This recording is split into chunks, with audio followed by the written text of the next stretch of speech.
À l'ordre, s'il vous plaît. Ayant constaté le quorum, je déclare la séance de la Commission des relations avec les citoyens ouverte. La Commission est réunie afin de procéder à des auditions publiques dans le cadre des consultations particulières sur le projet de loi numéro 1, loi modifiant la loi sur les services de garde éducatifs à l'enfance, afin d'améliorer l'accessibilité au réseau des services de garde éducatifs à l'enfance et de compléter son développement. Monsieur le secrétaire, y a-t-il des remplacements? Oui, Madame la Présidente. Monsieur Paulo Laval-Rapide est remplacé par Monsieur Tanguay-Lafontaine. Madame Péry-Mélençon-Gaspé remplacée par Madame Yvon Joliette. Merci. Ce matin, nous entendrons les groupes suivants, l'Association québécoise des milieux familiaux éducatifs privés et le vérificateur général du Québec. Je souhaite maintenant la bienvenue à Madame Forgette-Bellec. Je vous rappelle, Madame Bellec, que vous disposez de 10 minutes pour votre exposé, après quoi nous procéderons à une période d'échange avec les membres de la Commission. Je vous invite donc à vous présenter et à procéder à votre exposé. La parole est à vous. Merci, Madame la Présidente. Monsieur le ministre, Madame, Messieurs les députés, bonjour. Je me présente. Mon nom est Sophie Forget-Bellec. Je suis la présidente de l'Association québécoise des milieux familiaux éducatifs privés. Le projet de loi numéro 1 vise à améliorer l'accessibilité au réseau des services de garde éducatifs à l'enfance et à en compléter le développement. Depuis la création du ministère de la Famille en 1997, plusieurs changements ont eu lieu, ce qui, au fil des années, a mené au réseau que nous connaissons actuellement. Ce réseau qui aujourd'hui est grand et complexe. Le présent projet de loi vise à ce que tous les enfants du Québec puissent obtenir une place dans un milieu de garde, une belle avancée lorsque l'on regarde l'état actuel de la pénurie de places. Le projet de loi numéro 1 rappelle amèrement le projet de loi 143. Celui-ci, lors de son dépôt, prenait les mêmes moyens pour régir les PNR, un bureau coordonnateur. À l'époque, la QMFP n'existait pas sous la forme d'un organisme national tel que c'est le cas aujourd'hui. Impossible pour nous à ce moment d'estimer si l'analyse d'impact réglementaire qui avait été déposée le 14 novembre 2017 était réelle. Dans ce document, nous apprenions que les chiffres disponibles ne permettaient pas de connaître l'impact réel qu'aurait cette loi. Les chiffres inscrits dans ce document sont évidemment approximatifs puisque le ministère en 2017 n'avait aucune idée où étaient ces milieux. Dans ce document, nous apprenons à la page 14 qu'il y aurait environ 55 000 enfants dans les milieux de garde non reconnus et il y était d'ailleurs écrit ceci. 10 % des PNR ne voudront pas devenir RSG. Nous comprenons donc que 90 % des PNR, en 2017, voudraient d'un bureau coordonnateur. Le ministère était convaincu à ce moment que les autres allaient rejoindre le réseau des services de garde reconnus et subventionnés. Mais cette situation ne s'est pas produite. Des centaines d'éducatrices non reconnues ont fermé leurs portes à cause de la réglementation qui ne leur permettait plus d'être remplacées ou assistées. Ces impacts étaient prévisibles, mais surtout incalculables. Nous ne pouvions dire combien de femmes fermaient leur milieu de garde sans les connaître. Impossible de savoir où elles étaient et encore moins quelles décisions elles prendraient. Aujourd'hui, la QMFP a réussi à rejoindre des centaines d'entre elles. C'est d'ailleurs pour cette raison que nous avons créé l'association. Il fallait mettre en place un organisme qui serait en mesure de connaître les positions de ces femmes et les faire entendre auprès des ministères du Québec. Lors du dépôt du projet de loi 1, nous avons demandé aux femmes de ces milieux de se prononcer sur leur avenir suite au fait qu'elles devront désormais, d'ici 4 ans, offrir des services de garde reconnus par un bureau coordonnateur.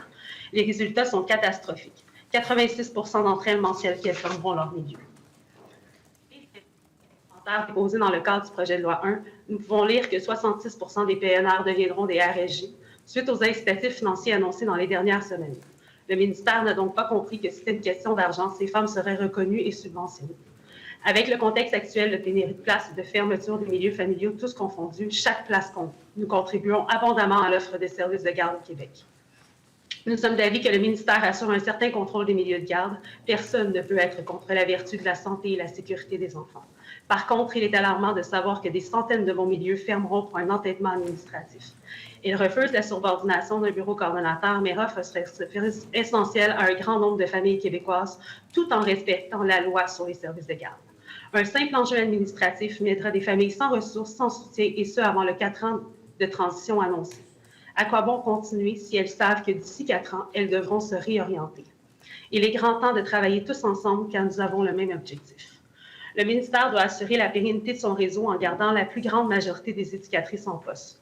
Pour ce faire, nous recommandons que le ministre implante un permis pour la garde en milieu familial non subventionné, que ce permis soit émis directement par le ministère de la Famille aux éducatrices et que celles-ci aient la possibilité de poursuivre leur travail et ainsi éviter l'hécatombe des fermetures sans en calculer l'impact.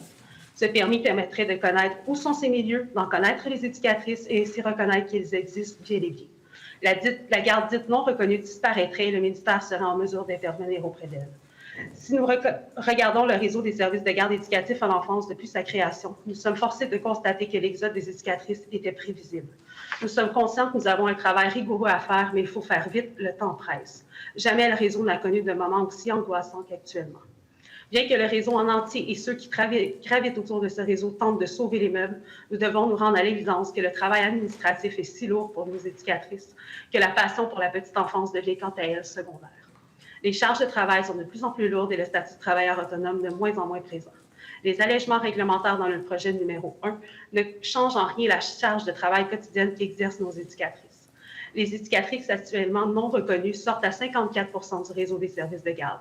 Ces femmes ont pris la décision de se tourner vers la garde non reconnue parce qu'elles n'en pouvaient plus d'exercer pleinement leurs fonctions auprès des enfants. Nous leur avons demandé clairement les raisons qui mèneront à fermer leurs portes plutôt que de se tourner vers la garde reconnue par un BC. La lecture des témoignages fut bouleversante. Plusieurs éducatrices refusent de retourner vers les BC parce qu'elles ont vécu des événements qui ont mené à des formes d'angoisse au quotidien. Les BC sont la raison de leur sortie du réseau. Elles se sont tournées vers le réseau non reconnu pour ne plus vivre avec cette angoisse et l'impression d'être constamment surveillées par un organisme qui devrait être là pour les supporter. Lors du dépôt du projet de loi 124 en 2005, les CPE se sont vus privés de leur mandat de coordonnateur de la garde en milieu familial. Nous sommes passés de 884 CPE à 161 bureaux coordonnateurs. En 2021, nous faisons la même demande. Si le ministère n'est pas en mesure d'offrir la reconnaissance par lui-même, qu'il se dote d'un système autre que les BC pour le faire. Déjà, à l'époque, l'AMFQ demandait au gouvernement du Québec de ne pas passer par un tiers. Les problématiques encourues encore aujourd'hui existaient déjà face à l'ancêtre des BC, les CPE. Nous n'inventons pas une nouvelle problématique. Le réseau en milieu familial a toujours eu ce sentiment d'infériorité vis-à-vis de la subordination mise en place par le MFA. Il ne s'agit pas d'un nouvel enjeu. Nous demandons au ministre la même chose, que ces femmes travailleurs autonomes conservent leur statut et que le ministère fasse lui-même son travail de reconnaissance auprès des milieux familiaux. Nous croyons pertinent que le gouvernement du Québec enraye la problématique de la subordination en mandatant un tiers non titulaire de permis à la vérification des milieux familiaux et que cette entité soit administrée par le ministère de la Famille. Des coûts seront bien évidemment à prévoir, mais le coût sur la société et les familles du Québec de voir disparaître des milliers de places qui gravitent autour de son réseau seront catastrophiques pour la pérennité du réseau et l'économie. Nous sommes conscients que le statu quo est impossible. Nous sommes d'avis que le ministère a un travail à faire pour encadrer les milieux de garde du Québec. Des milliers de parents ne peuvent actuellement retourner travailler faute de place. Il serait dramatique que des milliers d'autres s'ajoutent aux 37 000 déjà en attente. Nous saluons que le ministre de la Famille prenne l'initiative de rapatrier le guichet 05 vers le gouvernement et que celui-ci soit géré par les autorités compétentes. Et surtout, il faut se rappeler que le modèle a mené le déclin du réseau actuel et que le conserver n'est pas un gage pour l'avenir. Travaillons ensemble dans ce dossier et reprenons les rênes qui ont été délaissées au BC. Pardon. Lorsque les parents visitent des milieux familiaux, ils regardent plusieurs aspects. L'état des lieux, les outils mis en place, le coût. Mais ils choisissent avant tout l'humain derrière le service, l'éducatrice devant eux. Ils ne demanderont pas si un bureau coordonnateur a demandé une contravention dans les 6 derniers mois parce que le parc d'un poupon n'était pas identifié, par exemple. Nous avons vu depuis 2017 des parents préférer choisir des milieux de garde illégaux à défaut de ne pas avoir de service de garde du tout. Choisir de faire manger son enfant en allant le porter dans un milieu médiocre ou ne pas pouvoir aller travailler et avoir un enfant qui ne mange pas. C'est malheureux, mais les milliers de fermetures nous mènent à ce type de réalité chez les familles québécoises. Un grand pas derrière lorsque l'on regarde les raisons de la création du réseau. Le présent projet de loi qui vise d'offrir une place à tous les tout-petits du Québec pourrait déclencher l'inverse si nous ne prenons pas le temps de s'assurer que les femmes non reconnues deviennent régies par le ministère de la Famille sans bureau coordonnateur. Du moins, sans la subordination d'un détenteur de permis.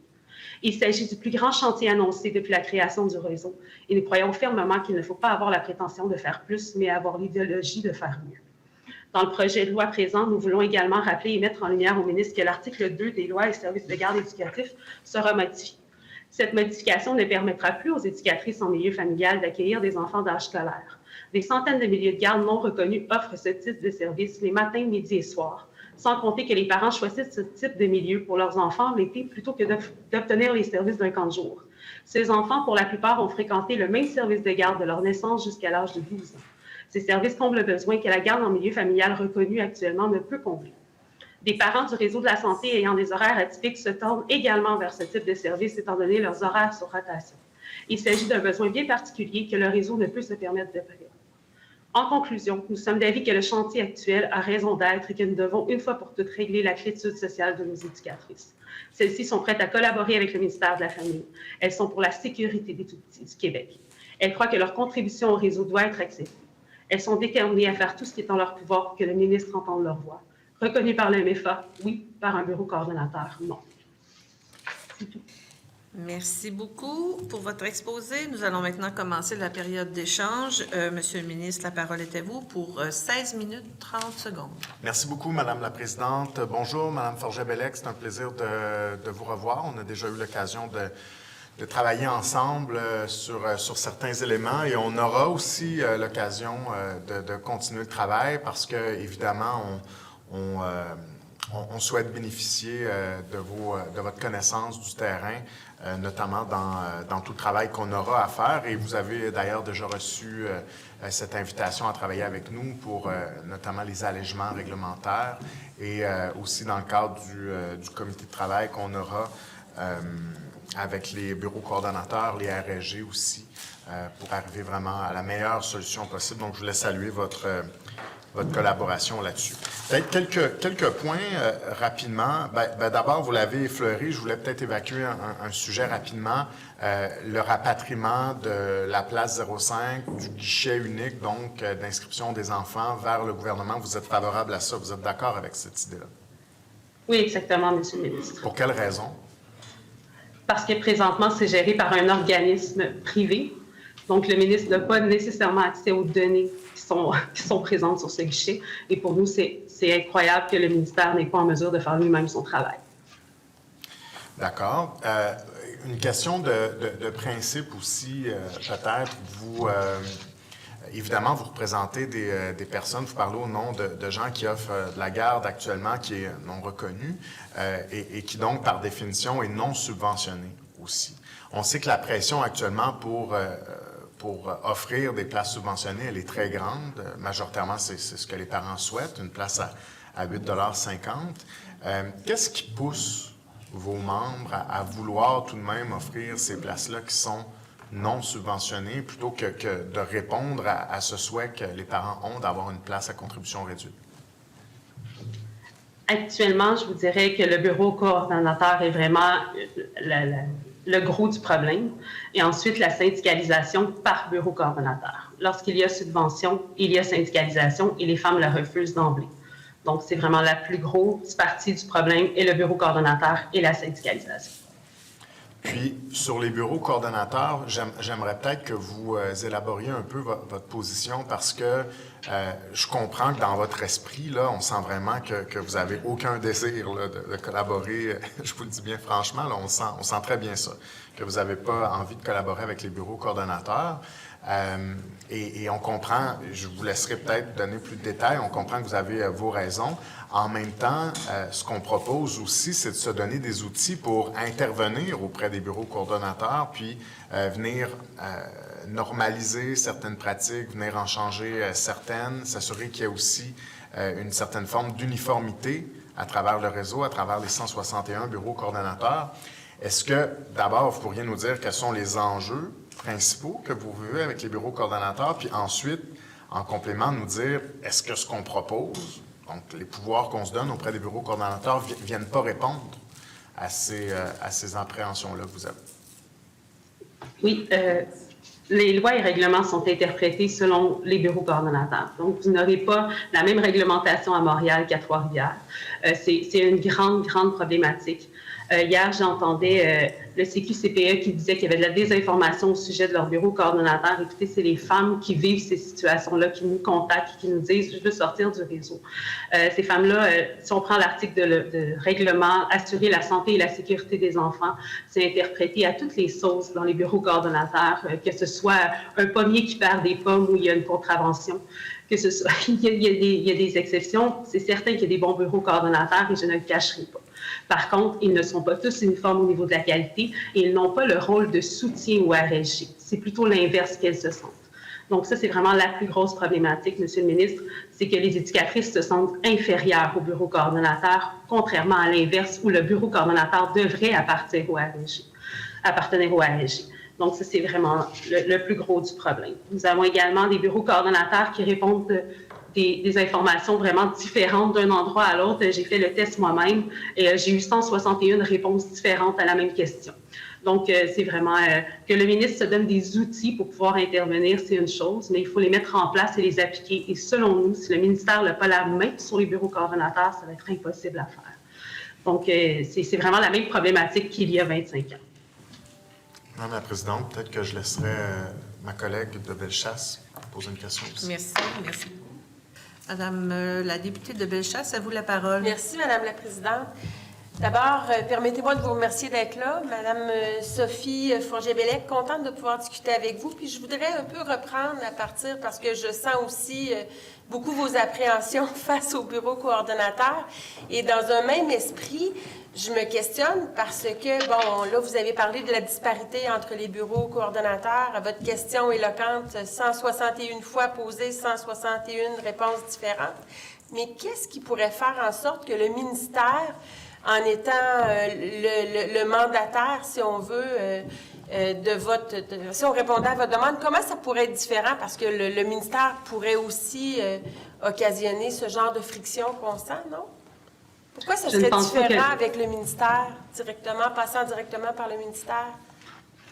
Parce que le ministère aurait des instructions claires envers ses employés, ce qui n'est pas actuellement le cas sur les bureaux coordonnateurs. On a 161 OSBL qui gèrent de façon différente leur organisme et qui ensuite découlent vers les RLJ. Le ministère, en étant partie prenante de la réglementation, le fait appliquer à la lettre. Nous, on le vit déjà en garde non reconnue. Lorsque le ministère se déplace chez une PNR, elles vivent toutes la même visite. Il n'y a pas de différence de Montréal à Trois-Rivières. Les informations sont les mêmes et les visites se passent de la même façon. Quand je regarde un petit peu plus loin dans votre mémoire, à la page 8, vous faites mention que si le ministère n'était pas en mesure d'offrir la reconnaissance par lui-même, qu'il se dote d'un système autre que les bureaux coordonnateurs. Quand on parle d'un système, on parle de quoi? D'une entité distincte qui serait autre que les bureaux coordonnateurs, mais l'enjeu n'est pas le même. Et en fait, en ayant une entité distincte, le ministère aurait l'emprise sur cette entité-là, un peu comme les centres de services en éducation. Le centre de services à Montréal va avoir la même réglementation que le centre de services à Trois-Rivières. Donc, nous, c'est ce qu'on demande au ministère, c'est d'avoir, s'il ne veut pas utiliser les bureaux coordonnateurs, qu'on utilise une entité qui lui appartient et qui gérera ces visites-là. Et si on voulait travailler avec les bureaux coordonnateurs, comment ça devrait se faire pour que ce soit acceptable? C'est une très bonne question. Les bureaux coordonnateurs actuellement ont mauvaise presse et n'en tiennent qu'à eux d'avoir eu cette presse-là parce que les éducatrices ne sont pas sorties du réseau pour rien et elles ne se retrouvent pas en garde non reconnue pour rien. Donc, nous, ce qu'on croit, c'est que oui, j'entendais hier la favorisation de faire une belle campagne. C'est le système en entier qui doit être revu. Lorsque le bureau coordonnateur arrive chez une dame et qu'il gère à sa manière, parce que cette journée-là, c'est comme ça que ça se passe, c'est aberrant et les éducatrices n'ont aucune confiance au bureau coordonnateur. Donc, c'est vraiment, si on utilise les bureaux coordonnateurs, je ne peux pas vous garantir que les femmes vont se faire reconnaître. Écoutez, j'entends le ministre, je pense qu'il veut poursuivre, alors je lui laisse la parole. Merci, Madame la Présidente. Merci. Monsieur le ministre, à vous la parole. Oui, je ne sais pas trop s'il faut s'adresser à vous, si on peut directement aller dans le sujet. En fait, je vais juste vous dire, c'est juste pour la technique, pour les caméras, pour donner le temps aux techniciens de donner le bon micro et la bonne caméra pour l'interlocuteur. Aucun souci, Madame la Présidente. Merci. Mais en fait, c'est parce que cette question-là, elle est importante. Là. Elle est très importante. Statuons tout de suite sur quelque chose. À mon sens, c'est clair, et là, corrigez-moi, là, parce que là, on le dit publiquement, mais à mon sens, c'est clair que vous êtes en faveur de l'intégration des gens qui offrent de la garde non reconnue dans le réseau des services de garde éducatifs à l'enfance. Donc, sur le principe, vous êtes d'accord? Oui, la recommandation 1, Monsieur le ministre, vous demande de reconnaître ces femmes-là sans bureau coordonnateur par le ministère de la Famille. Bien, je suis très, très, très heureux de vous entendre dire ça parce que vous faites ma journée, là. C'est important ce que vous dites parce que, vous connaissez mon avis sur cette question-là. Je pense qu'il y a un très, très large consensus au Québec et je trouve ça, c'est tout à votre honneur là, que vous ayez aussi cet intérêt-là de joindre le réseau. Je comprends, par ailleurs, que la façon dont on va le faire, c'est ce qui vous préoccupe, parce que vous ne souhaitez pas avoir affaire au bureau coordonnateur, étant donné la relation passée qui, selon ce que vous nous dites, n'a pas toujours été facile. C'est ce que je comprends? Oui, effectivement, monsieur le ministre. En même temps, et c'est là que je dis que c'est important de se poser la question, la bonne foi se présume. Et on a une opportunité en ce moment de repartir sur de nouvelles bases parce que je fais le même constat que vous. Dans certains cas, il y a des éléments qui ne fonctionnent pas avec les bureaux coordonnateurs. Et je le dis en tout respect, ils font au quotidien un travail qui est très, très exigeant, mais eux-mêmes, je pense, constatent qu'ils peuvent s'améliorer. Et ils ont cette volonté-là de s'améliorer. On travaille avec eux pour y arriver et on va se donner des outils également pour y arriver. Donc, pourquoi est-ce qu'on ne pourrait pas présumer de leur bonne foi et se dire que plutôt que de se doter d'un autre type de service de garde, de mettre sur pied une autre structure avec des règles différentes, qu'on puisse utiliser ce véhicule-là qui sera modifié, qui sera amélioré, les bureaux coordonnateurs pour être capables de peut-être moins jouer à la police avec vous. Eux-mêmes disent qu'il faut sortir de ce rôle-là de contrôleur, puis en l'exerçant toujours, miser davantage sur l'accompagnement puis la qualité. Est-ce qu'on ne pourrait pas présumer de leur bonne foi? On pourrait présumer de leur bonne foi, mais les 16 dernières années ont enlevé la confiance aux RSG qui ont quitté le réseau. Et c'est vraiment là où je demande au gouvernement et à vous, Monsieur le ministre, c'est que ces femmes-là ne veulent pas réintégrer le réseau qu'elles ont quitté. Lorsque l'on claque la porte à un employeur, c'est très, très rare qu'on va y retourner sous prétexte qu'il a changé d'attitude. On va retourner s'il a changé de vocation, si l'employeur n'est plus le même.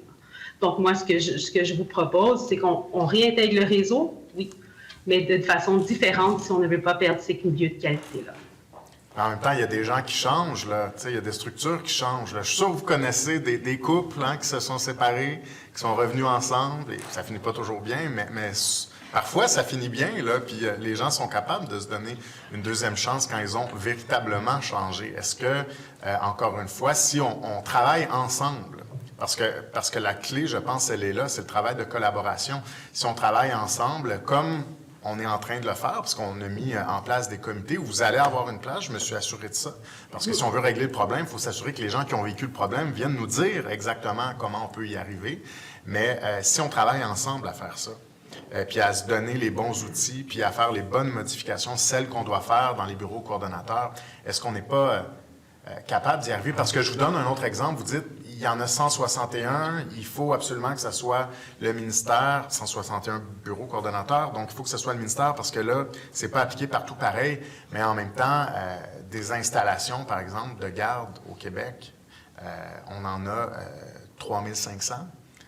Et la loi, elle est appliquée partout pareil, les inspecteurs du ministère. Vous comprenez ce que je veux dire? C'est pas en soi un frein à ce qu'ils puissent avoir une uniformité, là, le nombre de bureaux coordonnateurs. Tout va dépendre de ce qu'on va leur demander. Mais en fait, c'est plutôt là où moi, je suis inquiète. Qu'est-ce que vous allez leur demander? Parce que dans le présent projet de loi, tout ce qu'on voit, c'est des sanctions et des démarches administratives où vous allez avoir un peu plus de contrôle. Mais le conseil d'administration va encore fonctionner de la même manière. J'ai des femmes qui ont quitté le réseau il y a 5, 6, 10 ans et qui ne veulent pas, elles n'ont pas déménagé et elles ont peur de retourner dans leur bureau coordonnateur. On parle de femmes qui ont vraiment des angoisses diagnostiquées par des médecins suite à leur sortie du réseau. Donc, ces femmes-là, pour les convaincre de retourner vers un BC, là, je ne sais pas quels pieds et les mains vous allez devoir faire.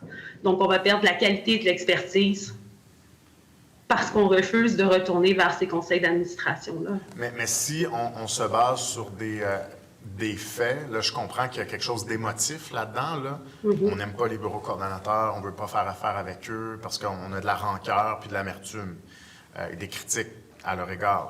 C'est un peu ce que je comprends, là, que ce soit justifié ou pas, je ne vais pas juger de ça, mais je constate là, qu'il y a comme ce sentiment-là. Mais si on se base sur des faits, je vous avoue que j'ai de la difficulté à voir comment un inspecteur du ministère de la Famille pourrait être plus objectif dans son travail, s'il travaille avec une grille objective, qu'une agente, par exemple, d'un bureau coordonnateur qui travaillerait aussi avec une grille objective qui serait élaboré, par exemple, en collaboration avec le ministère, qui pourrait, et je ne dis pas que ce sera le cas, on travaillera ensemble, mais qui pourrait, par exemple, là, c'est une possibilité, être prescrite par le ministère. Donc, j'essaie de voir autrement que la façon dont on a de les appeler, puis autrement de qui est en haut de son chèque de paye. Il reste que si c'est la même grille à la fin, et si c'est une personne de la région qui débarque, quelle est la différence? Le ministère de la Famille a un droit de regard sur son employé, ce que vous n'avez pas actuellement envers les employés des bureaux coordonnateurs. Donc, que l'agente pédagogique ou l'agente de soutien ou l'agente de conformité ne fasse pas bien son travail en ce moment au bureau coordonnateur, Monsieur le ministre, vous n'êtes pas informé de ça. Donc, c'est vraiment là la différence. Lorsqu'un inspecteur du ministère de la Famille se déplace chez nos éducatrices, le ministère, s'il a une plainte, il est fait directement à celui-ci. Tandis que si j'ai une plainte au bureau coordonnateur, généralement, les éducatrices ne déposeront pas plainte contre leur bureau coordonnateur qui reviendra dans 3 mois, contrairement au vérificateur du ministère de la Famille. Merci. Je vais céder la parole maintenant à la députée de Bellechasse. Merci, Madame la Présidente. Ce que vous venez de dire me parle beaucoup, dans le sens où vous identifiez une problématique avec les bureaux coordonnateurs qui est très éloquente. Néanmoins, quand on vous lit un petit peu plus loin, vous parlez aussi de la charge quotidienne des éducatrices et là, peut-être qu'un rôle de collaboration, parce que vous l'avez nommé précédemment dans votre exposé, que le bureau coordonnateur devrait être là pour vous soutenir. Est-ce que ça, c'est possible? Est-ce que vous voyez ça comme une action possible, ce rôle de soutien-là, si on parle, évidemment, avec Monsieur le ministre, d'une organisation qui s'y prête? OK. Dans le travail administratif, excusez-moi, c'est à la page 8, je ne parle pas de travail de soutien des bureaux coordonnateurs, je dis que la charge administrative des règlements et des lois, actuellement, elle est trop lourde. Je vous ai donné également l'exemple du parc des poupons avec numéroté. En milieu familial, on a la même réglementation qu'en CPE lorsqu'on est reconnu. Et bien évidemment, si on n'a qu'un seul poupon, d'écrire son nom dessus. Merci beaucoup. C'est tout le temps que nous avions, désolé. Nous allons passer maintenant la parole à la députée de Westmount-Saint-Louis. La parole est à vous, madame. Merci, Madame la Présidente. Bonjour, Madame Forget-Bellec. Un plaisir d'échanger avec vous aujourd'hui. Combien de membres avez-vous dans le AQMFEP? 618. 618, OK. Je veux mieux comprendre, selon vous, parmi vos 618 membres, parce qu'on a jasé un peu de l'analyse d'impact réglementaire qui a été déposée, puis je fais référence à la page encore 51. Selon vous, est-ce que l'estimation est fiable quand on dit qu'il y a 8687 PNR et de ça, avec l'implémentation du projet de loi 1, il y aura 2954 PNR qui vont quitter le réseau. Parce que vous représentez 618 membres, alors c'est peut-être même pas 10 là. Mm-hmm. On peut pas, je ne peux pas vous répondre parce que le ministère ne comptabilise. J'ai l'impression que je ne suis pas chanceuse, Madame la Présidente. Chaque fois que j'ai des échanges, quelque chose arrive. Merci. Je prends le compliment. Je vais suspendre les travaux quelques instants. La consigne, c'était que j'attende quelques secondes, mais là, je voyais que ça venait pas. Puis vous n'êtes pas chanceux, c'est juste... C'est pas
travaux. Donc, je vais céder la parole à la députée de Westmount-Saint-Louis, s'il vous plaît.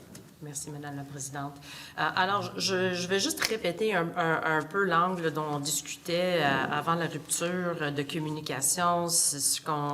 Je voulais avoir votre avis en ce qui concerne les constants de l'analyse d'impact réglementaire parce que vous représentez à peu près 8 des PNR sur le réseau. Alors, ce que je veux mieux comprendre, c'est selon vous, à l'intérieur de l'analyse de l'impact réglementaire, on dit qu'il y a à peu près un tiers des PNR qui quittera le réseau, qui représente quand même 17 000 enfants. Fait que vous ne pouvez pas nous dire si cette estimation est fiable, mais qu'est-ce que vous pouvez nous dire qu'on peut faire pour éviter d'aggraver le problème de pénurie de place dans l'effet que l'impact réglementaire, c'est un fait, puis il y aura vraiment un tiers des PNR qui vont quitter le réseau? Honnêtement, moi, je ne crois pas ou un tiers seulement. Lorsqu'on forme à plus grande échelle que les membres de la QMFP et qu'on atteint 1 500 personnes, on atteint le chiffre de 85,7 de fermeture par un bureau coordonnateur si le projet de loi passe actuellement. Donc, lorsque les femmes sur le terrain nous discutent avec nous, elles n'ont vraiment rien contre des lois, des règlements logiques. Là, on sait qu'il y a des allègements réglementaires qui s'en viennent, de suivre la santé et la sécurité des enfants, que le ministère se déplace chez elles. C'est vraiment pas le bas qui blesse, n'est pas là. Le bas qui blesse, c'est vraiment la subordination. Qui on va utiliser pour faire ces vérifications-là où le bas blesse. Donc, si on disait demain matin que le ministère de la Famille ouvre un nouvel outil qu'il gère entièrement lui-même, probablement que les femmes donneraient bonne foi au ministère et seraient reconnues, peut-être subventionnées ou non. Là. Donc, nous, c'est vraiment là où le bas blesse. En 2017, lors de la réglementation, l'analyse d'impact réglementaire, on a estimé à 90 de reconnaissance. Et si on regarde les chiffres, les fermetures en garde reconnues ont découlé. On parle d'exode vers la garde non reconnue. Donc, on ne peut pas vraiment se fier parce qu'on ne connaît pas ces femmes-là. Lorsque je dis qu'on ne les connaît pas, bien évidemment, je n'inclus pas les membres de la FMQ parce que nous, on les connaît, on connaît leurs demandes, on connaît leurs revendications. Je veux être transparente avec vous. Je veux juste vous poser une question directement. Je sais que c'est pas facile quand on parle de la réputation des fois dans le réseau des PNR. Il y a une raison pour laquelle on veut avoir une réglementation, qu'on veut avoir un suivi, parce qu'on veut s'assurer la sécurité de nos enfants, on veut avoir un réseau de qualité. Je pense que c'est le but de ce projet de loi. Alors, qu'est-ce que vous pouvez nous dire comme recommandation suite à l'adoption d'éventuels potentiels de ce projet de loi puis un impact dans le réseau? Qu'est-ce qu'on peut faire pour assurer la qualité dans les PNR? Parce que c'est ça le bémol, je pense, à quelque part. Les gens ont des craintes. J'ai lu votre mémoire, puis comme je comprends ce que vous dites en ce qui concerne. On peut faire une trace entre les PNR puis Revenu Québec, par exemple, parce que les gens paient des impôts. Mais on va dire les vraies choses, c'est pas tout le monde. C'est pas tout le monde, c'est difficile à gérer. Alors, selon vous, qu'est-ce qu'on peut faire pour assurer la qualité dans le réseau? Parce qu'on parle quand même de nos enfants, puis on veut les protéger. Puis je pense que vous aussi, c'est ça que vous voulez aussi pour votre réseau. Oui, effectivement, je ne défends pas la garde illégale ou la garde médiocre. Actuellement, j'ai des éducatrices qui mettent déjà en place un programme éducatif, qui font des dossiers de l'enfant, pas parce qu'elles sortent du réseau de garde reconnu qu'elles ne deviennent pas bonnes. Donc, ces éducatrices-là, on continue de travailler de la même façon. Donc, si c'est pour réussir un bureau coordonnateur, on ne pense pas que les éducatrices aient une problématique à faire cette réglementation au niveau de la qualité. Également, pour que le ministère soit au courant de la qualité qu'elles offrent et du programme éducatif qu'elles mettent en place. Par contre, je comprends que c'est un gros travail pour le ministère de la Famille et c'est la raison pour laquelle on demande une autre entité parce que c'est impossible pour le ministère d'avoir des agents pédagogiques pour le territoire au complet qu'est le Québec. Donc, c'est vraiment une problématique qu'on comprend, mais bien évidemment, la santé, la sécurité et la qualité de nos milieux, pour moi, c'est primordial. Je vous entends, je veux être réaliste aussi, pratico-pratique sur le terrain. Nous vivons une pénurie de main-d'œuvre très importante dans la province.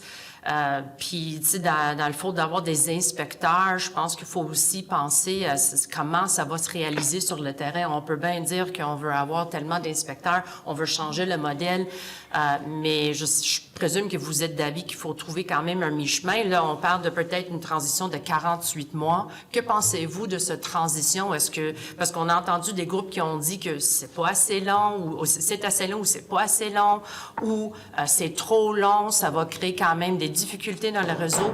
Selon vous, pratico-pratique sur le terrain, est-ce que la transition est bonne? Est-ce que le temps pour faire la transition, ça va fonctionner? Parce que, comme j'ai dit, moi, j'ai quand même des craintes en ce qui concerne les visites d'inspecteurs. Puis je rajoute à ma question, à Mme Forget-Bellec, c'est